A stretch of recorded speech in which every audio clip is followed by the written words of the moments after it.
На сегодняшний день в Абхазии идет второй этап государственной программы по установке приборов учета электроэнергии. Этот масштабный проект охватывает разные районы республики. В настоящее время работы развернуты в селах Гудаутского и Гурыбского районов, где бригады энергетиков поэтапно осуществляют установку новых приборов.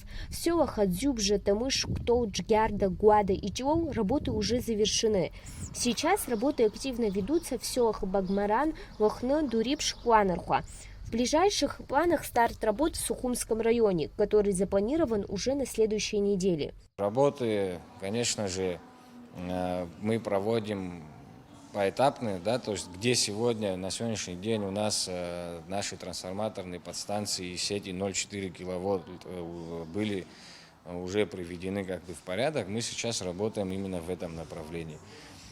Помимо этого, значит, у наших коллег в РЭСах проводятся плановые работы по реконструкции, значит, сетей 0,4 киловольт.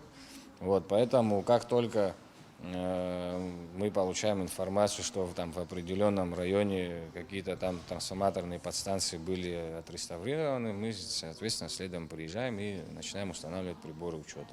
К текущему моменту установлено порядка 3400 приборов учета в деревнях. Важным нововведением для потребителей является предоставление пультов от новых приборов учета, которые позволяют контролировать собственное потребление, отслеживать напряжение и нагрузки. Таким образом, у людей появляется возможность мониторить свою электроэнергию дома.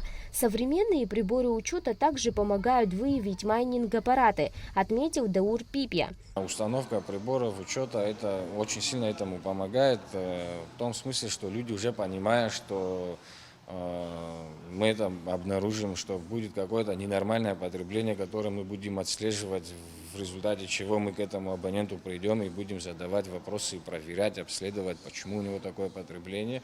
И плюс, естественно, это все отразится в квитанции, что счет придет большой, поэтому они сами начинают это все демонтировать, убирать, отключать.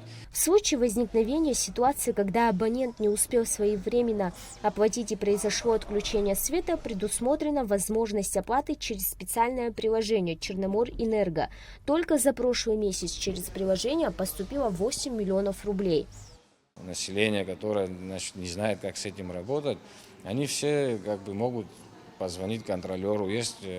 Они все друг друга номера имеют, контролеры всегда обходят, они всегда приходят в дома, особенно вот чем в городе, в селах наоборот более как бы сплоченно, потому что, как правило, контролеры, те же самые жители в данных селах, которые, значит, там проживают, они все друг друга знают, они созваниваются, мы потом оперативно получаем информацию о том, что абонент оплатил. В течение этого года по всей республике будут установлены 60 тысяч приборов учета. Милана Агарбе, Инал Ласурия, Абхазское телевидение.